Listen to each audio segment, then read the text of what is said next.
अगर आपके घर पे रोग कष्ट अगर आपके घर में रोग कष्ट बढ़ते जा रहा है, किसी का भी किसी से प्रेम नहीं है, आपस में मनमुटाव है, साथ में रहते जरूर हैं पर मन में भेद है, मतभेद है और प्रेम की कमी है, हमेशा वाद विवाद होते रहता है, घर में कलेश होता है, शांति नहीं है। इधर बच्चे का पढ़ाई में मन नहीं लगता, दिन भर वो फ़ोन पे लगे रहते हैं, टीवी पे लगे रहते हैं। हर घर के लोग अलग अलग कटे कटे से रहते हैं। लाखों कोशिश के बाद भी आपके घर में शांति नहीं है और इधर पैसे की मारामारी अलग से, चाहने के बावजूद भी, लाख प्रयास के बावजूद भी, मेहनत करने के बावजूद भी उचित मात्रा में पैसे नहीं मिल रहे हैं, पर्याप्त पैसे आपको नहीं मिल रहे हैं। जितनी आप काम कर रहे हैं उसके हिसाब से आपको पैसे नहीं मिल रहे हैं। कर्जा बढ़ गया है, दुख कष्ट बढ़ते जा रहा है, किसी को बीमारी ने घेर लिया है, रखे पैसे धीरे धीरे निकलते जा रहे हैं। घर में बहुत तरह से, हर तरह से दुखी दुखी अंधकार छाया हुआ है। तो और कुछ बच्चे जो हैं परीक्षा के समय बहुत ज़्यादा घबराते हैं। परीक्षा आती है तो वो बहुत ज़्यादा स्ट्रेस हो जाते हैं और पढ़ाई में उनका मन नहीं लगता, ध्यान नहीं लगता।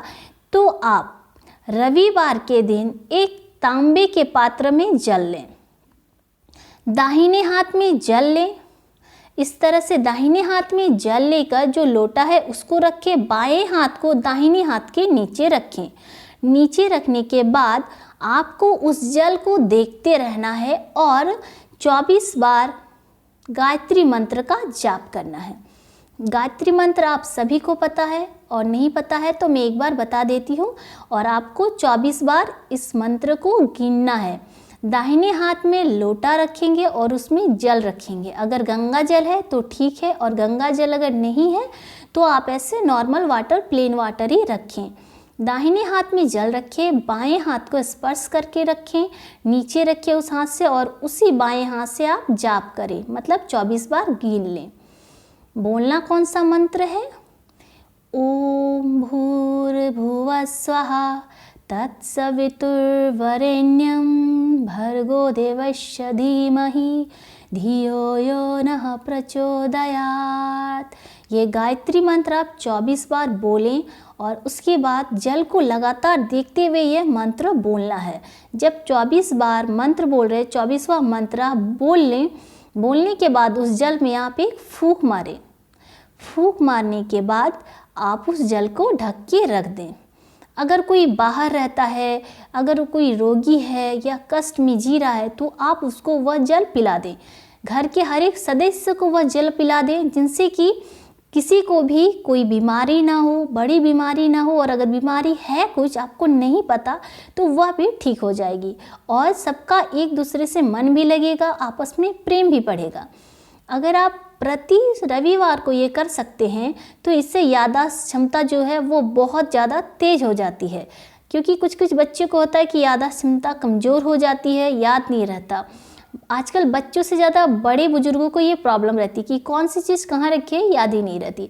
तो याददाश्त क्षमता को तेज करने के लिए भी यह उपाय बहुत ज़्यादा कारगर है। अगर प्रति रविवार को ये नहीं कर पाते हैं तो केवल एक रविवार को करें और रविवार को यह काम जो है, यह पूजा जो आपको मैंने बताई, यह पूजा विधि, ये पूर्व दिशा में बैठकर, किसी आसन में बैठकर 9 से 11 के बीच में करना है। कोई भी आसन लेके आप इस उपाय को करें, 9 से 11 के बीच में करना है। इसी समय से ही करने से आपको लाभ प्राप्त होगा और पूर्व की दिशा में अवश्य बैठें।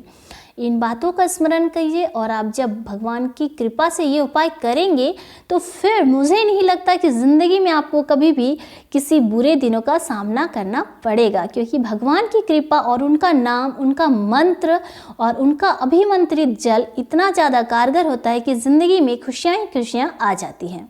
तो ऐसे ही सुंदर और आसान से उपाय पाने के लिए मेरे चैनल को सब्सक्राइब करना बिल्कुल मत भूलिएगा, क्योंकि यहाँ आपको शिव पुराण से, दूसरे श्रीमद् भागवत और भी बहुत सारे पुराण जो हैं हमारे, उनसे संबंधित और उनसे जुड़ी हुई, उनमें जो बताई गई है वह सब उपाय बताए जाते हैं, जिनसे कि आपके घर में भी सुख शांति बनी रहे।